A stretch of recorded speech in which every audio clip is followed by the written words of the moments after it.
The first contraction hit as Dr. Collins adjusted the fetal monitor.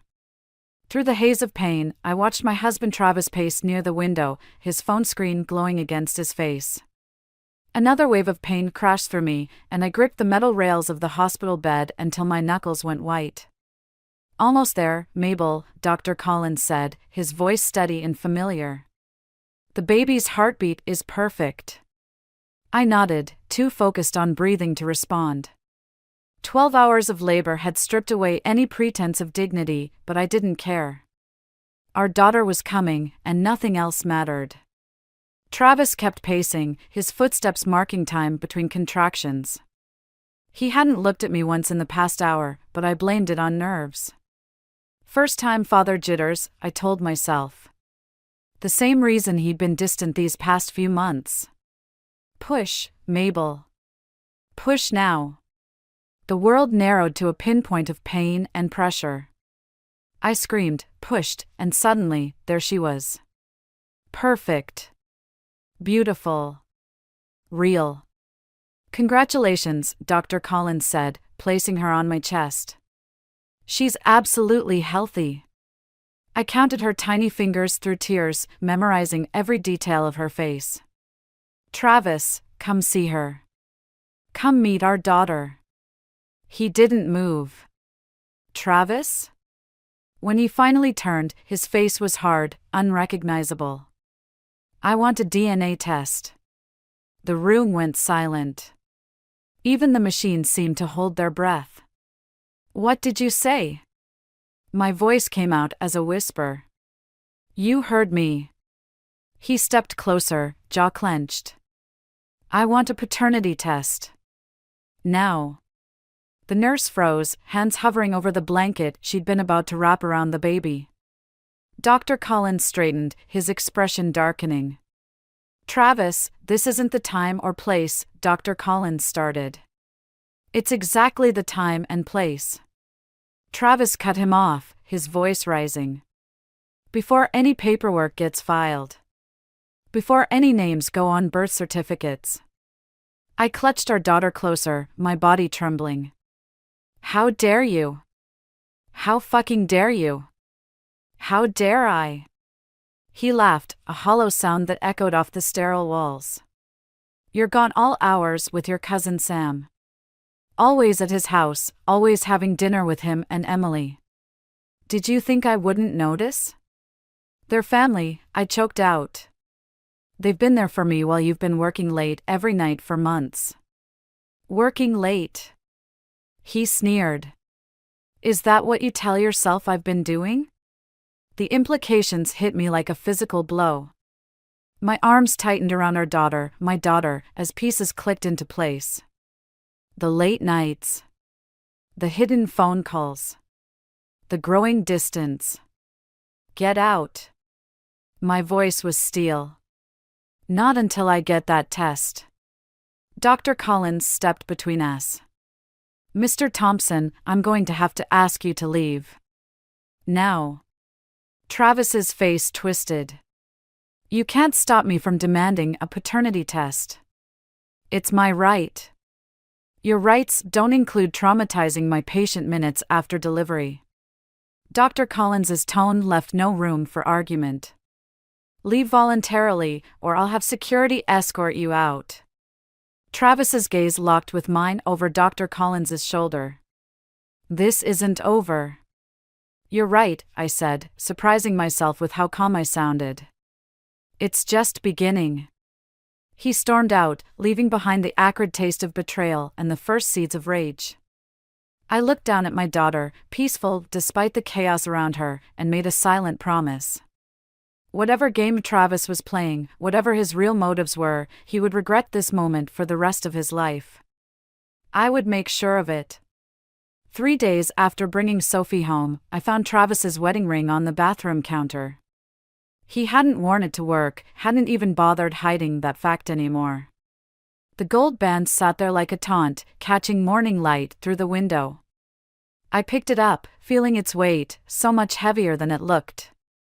Behind me, Sophie's soft coos drifted from the nursery monitor. The sound steadied me, kept me from hurling the ring through the window like I wanted to. The front door clicked open downstairs. Travis's footsteps, too light, like he was trying to sneak in. I pocketed the ring and went to meet him. He froze at the foot of the stairs, briefcase in hand, tie loosened. Dark circles shadowed his eyes, but his shirt was freshly pressed. Someone had taken care to iron out every wrinkle. "Where were you?" I asked. "Working late. Big merger coming up." The lie rolled off his tongue smooth as honey. "I crashed at the office." "Funny. I called the office at midnight." No answer. His jaw tightened. I was in the conference room. Phone was on silent. "The cleaning crew said you left at 6. You're having me followed now?" "Just connecting dots, you're leaving everywhere." I pulled out his ring. "Like this one." Color drained from his face, but he recovered quickly. I took it off to shower. 3 days ago? "What do you want from me, Mabel?" His voice rose, sharp edges cutting through the quiet house. Sophie started crying upstairs. "I want the truth. I want to know why you're destroying our family before it's even started." "There you go again, making everything dramatic." He set down his briefcase, straightened his tie. "I'm working to provide for that baby you're so sure is mine." The casual cruelty of it stole my breath. "Get out. This is my house too." "The house my father's life insurance paid for?" "That house." I stepped closer, voice low and steady. "The one you convinced me to put only in your name because of some bullshit about tax benefits?" Something flickered in his eyes, surprise, maybe fear. He hadn't expected me to remember that detail. "You should be grateful," he said. "I've given you everything." "No. You've taken everything. But you won't take her." Sophie's cries grew louder. "I'm calling a lawyer tomorrow." He laughed, but it sounded hollow. "With what money? Your part-time salary? The savings you don't have access to anymore?" Ice spread through my veins. "What did you say?" "Check the accounts if you don't believe me." He picked up his briefcase, straightened his shoulders. "I'm going to shower. We can discuss this like adults when you've calmed down."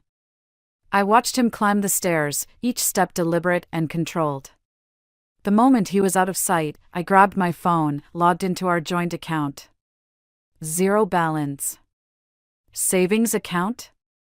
Access denied. Credit card? Declined. My hands shook as I called Sam. He answered on the first ring. "I need help," I whispered, afraid Travis might hear. "He's taken everything." "Stay there. Emily and I are coming over." "No, I need to leave. Now." "While he's in the shower."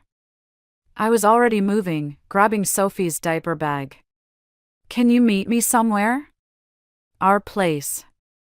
"I'll call Dr. Collins too, he should know what's happening." "Thank you." I paused at Sophie's door, hearing the shower running down the hall. "Sam? There's something else." "The house." "I think he's been planning this for months." "We'll figure it out, Mabel. Just get yourself and Sophie out safely." I ended the call, scooped up my still-crying daughter, and grabbed her ready-packed overnight bag, the one I'd prepared 2 days ago when I first suspected things might come to this. As I strapped Sophie into her car seat, I caught movement in the upstairs window. Travis stood there, watching, phone pressed to his ear. His face was blank, unreadable, a stranger's face. I drove away without looking back, but his expression burned in my mind. He wasn't surprised. He wasn't angry. He looked satisfied. Like everything was going according to plan. But he'd forgotten something crucial: I wasn't the same woman he'd married. That woman died in the delivery room 3 days ago, replaced by someone with nothing left to lose and everything to fight for. Sam's dining room table disappeared under stacks of financial documents and printed emails. Emily paced behind him, bouncing Sophie while scanning bank statements over his shoulder. Dr. Collins sat across from me, his expression growing darker with each page he reviewed. "He's been siphoning money for months," Sam said, tapping his laptop screen. "Small amounts at first, then larger transfers starting about 6 weeks ago. Right around when he started demanding that DNA test." I traced the edge of a bank statement, numbers blurring together. "Where's it all going?" "That's the interesting part." Sam turned his laptop toward me. "Multiple accounts, all under different business names. But look at the registered address." I leaned forward, squinting at the screen. "Wait. That's his mother's old house. The one that's been empty since she died. Empty, but not unused." Emily stopped pacing. "I drove by yesterday. There's a car in the driveway, red BMW, new model." Something clicked. The woman I saw him with last month. At that coffee shop across town. My throat tightened. She was driving a red BMW. Dr. Collins cleared his throat. "Mabel, there's something else you should know." He slid a document across the table. "Travis came to my office yesterday, demanding Sophie's medical records. When I refused, he threatened to sue the hospital." "He can't do that," Emily said. "Can he?" "He's trying to build a case," Sam muttered, fingers flying over his keyboard. "Make it look like Mabel's an unfit mother." Classic misdirection. My phone buzzed, another text from Travis's lawyer. "Third one today." I ignored it. "Got it." Sam's voice sharpened. "Natalie James. 28. Works at Travis's firm as a junior partner. Started there 8 months ago." The room spun slightly. 8 months. Right when everything started changing. "There's more," Sam continued. "She just bought a house. Guess who co-signed the mortgage?" Before I could answer, Sophie started wailing. Emily handed her to me, and I breathed in her baby scent, letting it anchor me. "He's not just having an affair," I said quietly. "He's building a whole new life. While systematically destroying yours," Dr. Collins added. "The timing's too perfect. This was planned." My phone buzzed again. This time, I looked. "They're filing for emergency custody," I whispered. Claiming I'm mentally unstable and fled with Sophie against court orders. My hands started shaking. "There aren't any court orders." "Not yet," Sam said grimly. "But there will be. He's trying to force you back home where he can control the narrative." Dr. Collins stood abruptly. "I need to make some calls." "That DNA test he's demanding? I think I know who's handling it at the lab. We need to make sure it's done properly." "It won't matter," I said. "She's his. He knows she's his. This isn't about Sophie at all." Emily sat beside me, her hand warm on my shoulder. "What do you mean?" "The house. The money. The girlfriend." I looked down at Sophie, now sleeping peacefully. He needed a reason to leave that made him look like the victim. What better way than accusing your pregnant wife of cheating? Sam's typing stopped. "The insurance money. Your father's house.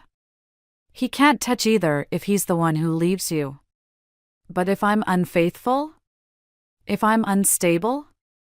The pieces fell into place like a perverse puzzle. "He gets everything." "Not everything," Dr. Collins said from the doorway. "He doesn't get the truth."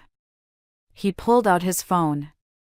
"And I think it's time we shared that with Miss James." "No."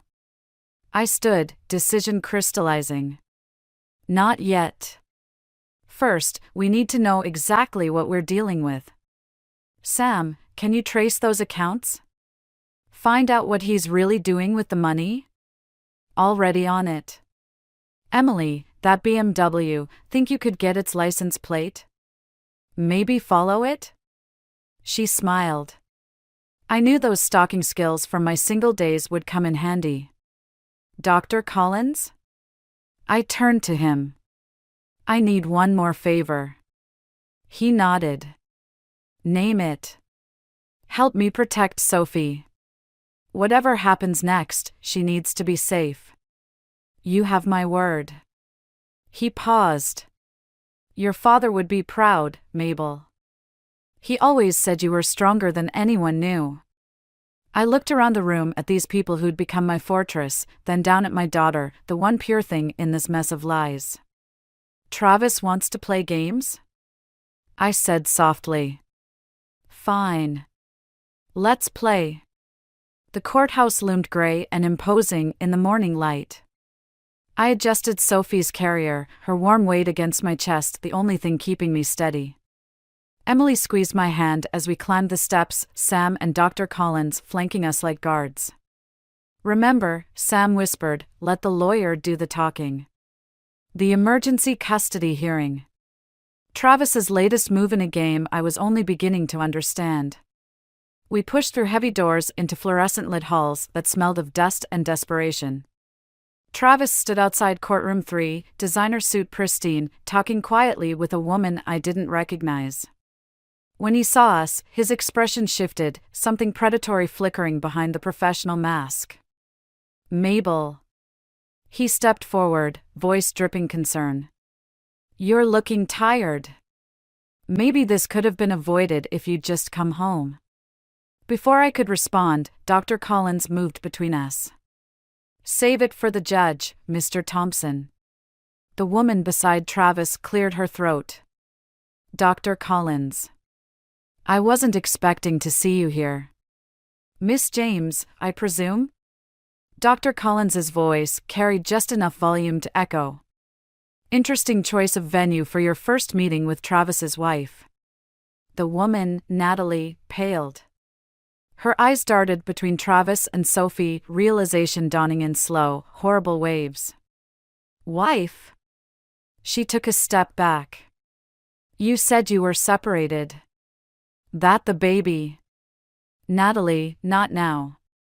Travis grabbed her elbow, but she yanked away. You said she cheated. That the baby wasn't yours. That's why she stopped, hand flying to her mouth. The corridor fell silent. Even Sophie, usually fussy in crowds, seemed to hold her breath. That's why you what? Emily's voice cut through the tension like a blade. Natalie looked at Travis, then at me, then down at her own stomach. The gesture was unconscious, instinctive, and devastating in its implications. Oh God, I whispered.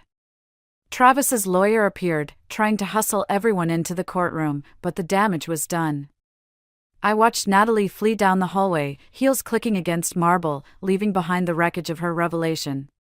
Inside the courtroom, Travis's lawyer painted me as unstable, paranoid, a flight risk. Presented evidence of my supposed affair with Sam.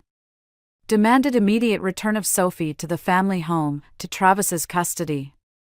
Our lawyer countered with bank records, Dr. Collins's testimony about Travis's behavior at the hospital. Evidence of his systematic financial abuse. But it was Natalie's unplanned appearance, an unspoken confession, that changed everything. The judge denied Travis's emergency petition.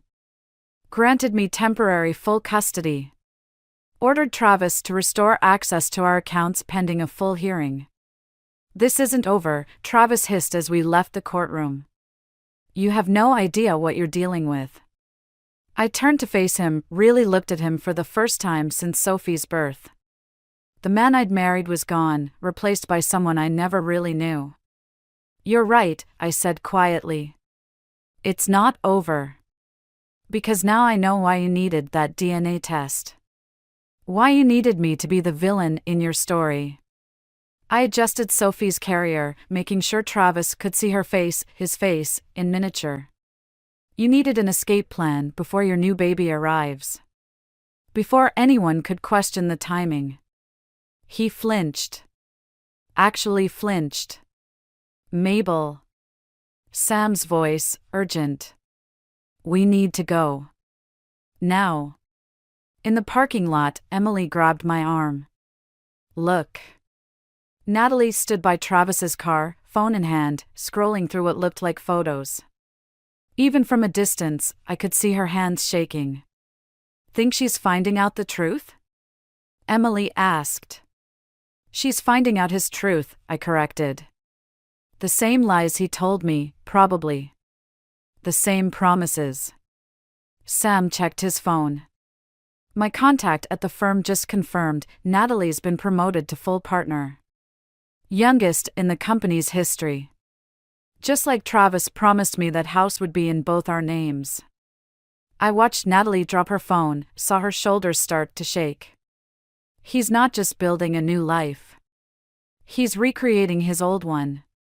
With upgrades. Dr. Collins joined us, carrying a thick envelope.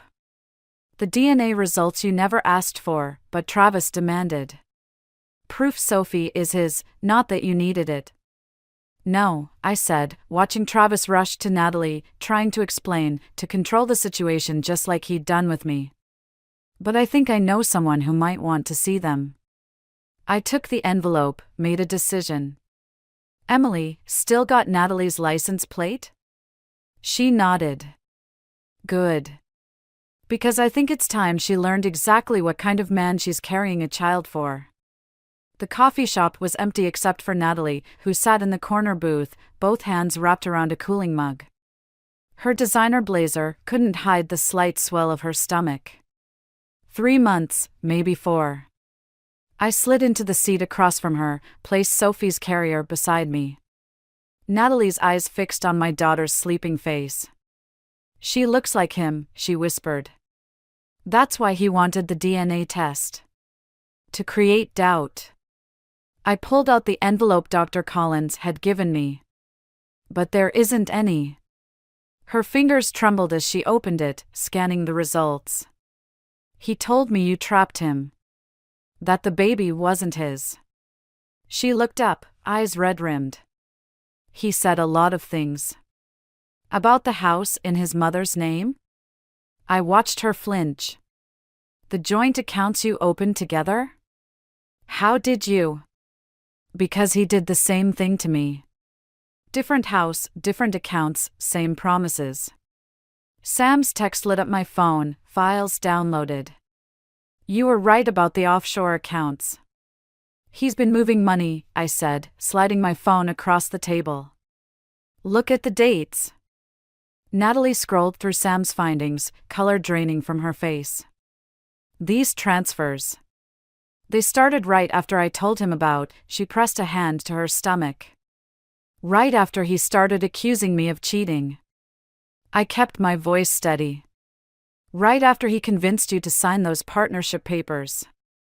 The papers that made him my supervising partner. Understanding dawned in her eyes. The ones that give him control over my cases, my clients. Your billable hours? Your partnership track? The pieces clicked together as I spoke them. Everything you've worked for? Her phone buzzed, Travis's face lighting up the screen. She silenced it with shaking hands. There's more, I said quietly. Dr. Collins found something in the hospital records. Something Travis tried to hide. Before I could continue, the coffee shop door chimed. Travis strode in, all polished confidence until he saw us together. His mask slipped for just a second, long enough to reveal raw panic. Natalie, don't listen to her.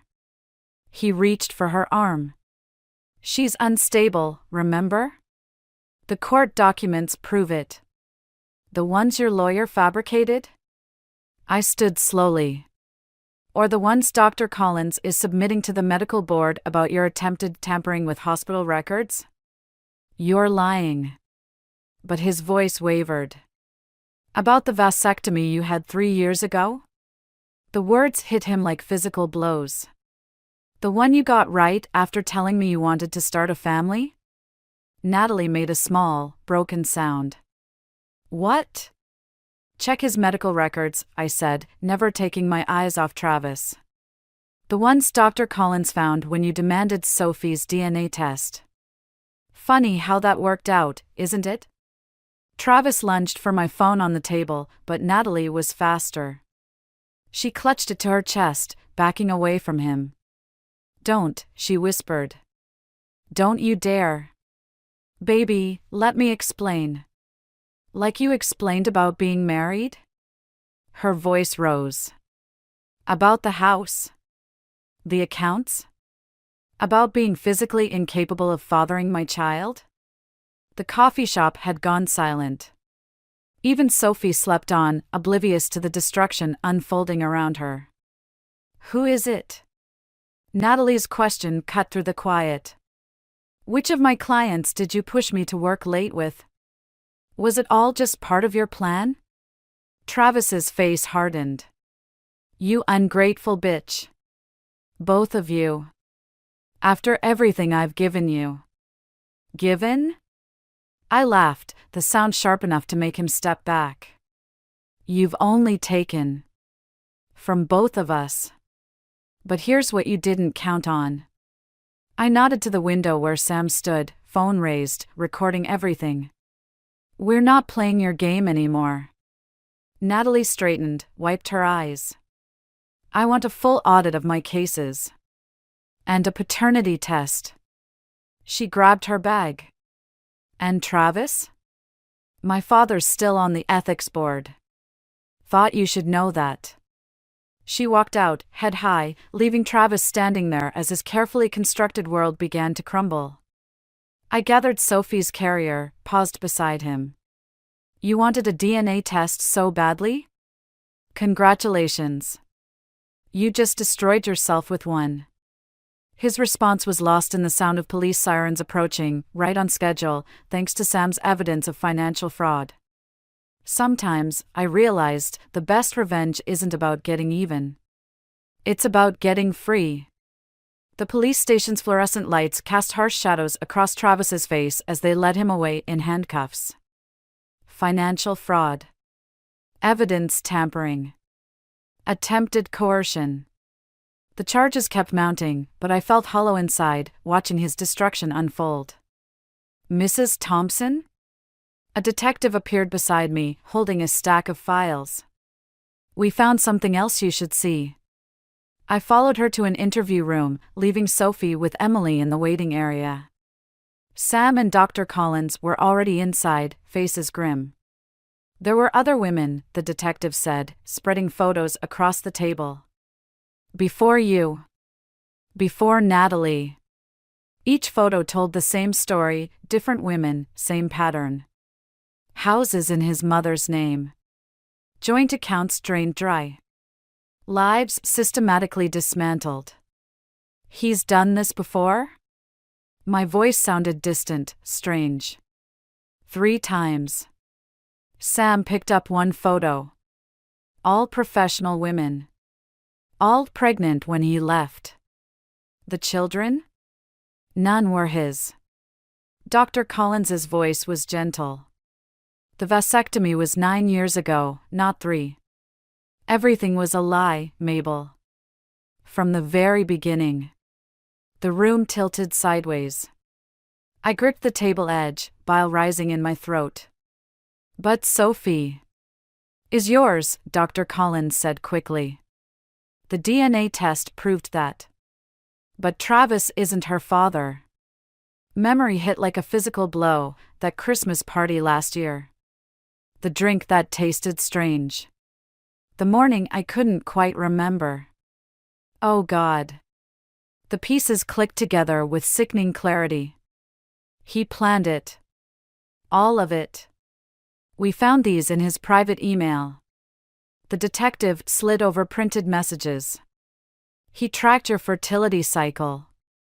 Arranged everything. Why? The question burned like acid. Your father's insurance policy. Sam's hands clenched into fists. The one that only pays out to biological grandchildren. The room spun faster. Travis hadn't just betrayed me, he'd violated me in the most fundamental way possible. Used my body, my child, my entire life as pawns in his scheme. Mrs. Thompson? The detective's voice seemed to come from far away. There's more. Your house. It's been sold. What? This morning. Before we arrested him. The money's already been transferred offshore. I thought of Sophie's nursery. The garden I'd planted. My father's old desk in the study. All gone. He can't. The deed was only in his name, Sam said softly. You have 72 hours to vacate. A laugh bubbled up, harsh, hysterical. So that's it? He wins? Takes everything and walks away? Not everything, Dr. Collins said. Not Sophie. A child he arranged to create? My voice cracked. Using methods that we can't prove without destroying her life? What kind of mother am I, bringing her into this nightmare? Emily appeared in the doorway, Sophie fussing in her arms. The kind who'll protect her. The kind who'll make sure she never knows how she was conceived, only how fiercely she's loved. I reached for my daughter, but my legs gave out. Sam caught me before I hit the floor. We have enough to put him away for the fraud, the detective said. The other charges would mean telling Sophie the truth someday. I pulled myself up, steel replacing the weakness in my spine. No. He doesn't get to destroy her too. Mabel, Sam started. No. I stood straighter, decision crystallizing. He wanted to play with lives? Create children for profit? Fine. Let's see how he likes it when the game changes. What are you thinking? Emily asked. I took Sophie from her, breathed in my daughter's sweet baby scent. Dr. Collins, you said there were other women? Other children? He nodded slowly. Find them. My voice was steady now, cold. All of them. Every woman he's destroyed, every child he's tried to use. Let's show Travis what happens when his victims stop being victims. And become what? Sam asked quietly. I thought of Travis in handcuffs, still smirking like he had a secret escape plan. Still thinking he was the smartest person in the room. Survivors, I said. We become survivors. And then we become his worst nightmare. Sophie grabbed my finger, squeezed tight. In that grip, I felt strength returning. Travis thought he'd broken me, but he'd only shown me what I was capable of. Sometimes rock bottom isn't an ending. Sometimes it's just the foundation you build your revenge upon. The prison visiting room smelled of industrial cleaner and desperation. Travis sat across from me, orange jumpsuit stark against his pale skin, that familiar smirk still playing at his lips. Come to gloat? He leaned back, trying to project confidence despite the handcuffs. No. I placed a manila envelope on the table between us. Come to make a deal. His eyes narrowed. I'm already facing 15 years. What could you possibly offer? Names. I slid 3 photographs across the table. Rachel Stevens. Maria Delgado. Sarah Chin. The smirk vanished. Your previous victims, I continued. All successful women. All with children they raised alone. All with stories remarkably similar to mine. Prove it. But his voice wavered. They're in the next room. Along with Natalie. I tapped the envelope. And documentation of every account you've hidden offshore. Every property you've transferred. Every lie you've told. He lunged forward, but the chains caught him. You're bluffing. Rachel's daughter just turned 9. Maria's son is 7. Sarah's twins are 5. I met his gaze steadily. Want to guess what they all have in common? Understanding dawned in his eyes. You can't prove anything. DNA doesn't lie, Travis. Not when it shows all 4 children share the same father. I pushed another document forward. Your medical records. The vasectomy reversal you had before each marriage. The fertility tracking. The drugs found in my system from last Christmas. His mask cracked. What do you want? Everything. The house. The accounts. The trust fund you set up for your future children. I leaned closer. Sign it all over, or every prosecutor in every state where you committed fraud gets these files. You'd do that? He sneered. Let everyone know how your precious daughter was conceived. Sophie will know she was born from love. My love. The rest? I shrugged. Just proves what a monster you are. They'll never believe you. Already have. Sam's voice came from behind me as he entered with Dr. Collins. The DA's very interested in pattern recognition, especially when it involves premeditated assault and medical board ethics violations, Dr. Collins added, placing more files on the table. Falsified records. Coerced procedures. It's quite a list. Travis's eyes darted between us, calculating. I'll still have my practice when I get out. My reputation is already gone. Natalie stepped into the room, followed by 3 women I recognized from the photos. We're done being silent. All of us, Rachel said. Every single one, Maria added. Sarah placed her hands on my shoulders. Together. Travis slumped, defeat finally reaching his eyes. You've destroyed everything I built. No. I stood, gathering the files. You did that yourself. We're just making sure you can't build it again. The papers are ready, Sam said. Sign them, and we keep the worst of it quiet. Refuse. He gestured to the women around the room. We all go public. Travis's hand shook as he signed, his signature a broken version of its usual flourish. Congratulations, he spat.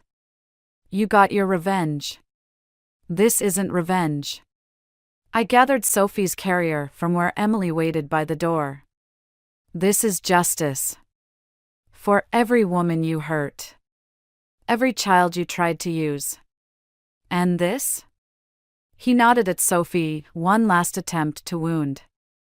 How will you explain her existence? With pride. I lifted my daughter, let her presence strengthen me. Because she'll grow up knowing she saved not just me, but all of us. Your attempt to create the perfect victim created something else instead. What's that? A family. I turned to the women who'd become my sisters in survival. One you'll never understand or destroy. We left him there, broken and alone, his carefully constructed world of lies finally shattered. In the hallway, our children waited, for innocent lives he'd tried to use as pawns, now bound together by something stronger than DNA. Ready? Emily asked, holding the door. I looked at my newfound family, saw our shared strength reflected in each face. Yes. We all are. Sometimes the best revenge isn't about destroying your enemy. It's about building something beautiful from the ruins they left behind. The key clicked in my father's old desk, now sitting in the corner of my new home office. Inside, the manila envelope waited, final divorce papers, court documents, newspaper clippings about Travis's sentencing. A life dismantled, documented in cold legal terms. Sophie's laughter drifted through the open window, mixed with the voices of Rachel's daughter and Maria's son playing in the backyard. Sarah's twins had already gone home, but their artwork still decorated my refrigerator. Ready? Dr. Collins stood in the doorway, holding a leather-bound journal I'd never seen before. Almost. I closed the desk drawer without taking out the envelope. Some things were better left locked away. He sat across from me, placed the journal between us. Your father gave me this the day before he died. Asked me to hold on to it until you needed it most. My hands trembled as I opened it. Dad's familiar handwriting filled the pages, observations, suspicions, notes about Travis dating back to our engagement. He knew? My voice cracked. He recognized something in Travis. Something he'd seen before. Dr. Collins leaned forward. In your mother's first husband. The world tilted sideways. What? Your father wasn't just my patient, Mabel. He was my best friend. We spent years tracking men like Travis, trying to protect other families. He tapped the journal. Your father knew he was dying. Knew he couldn't protect you himself.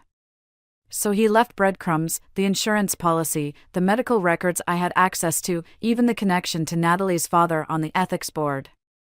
All this time, I traced Dad's signature on the last page.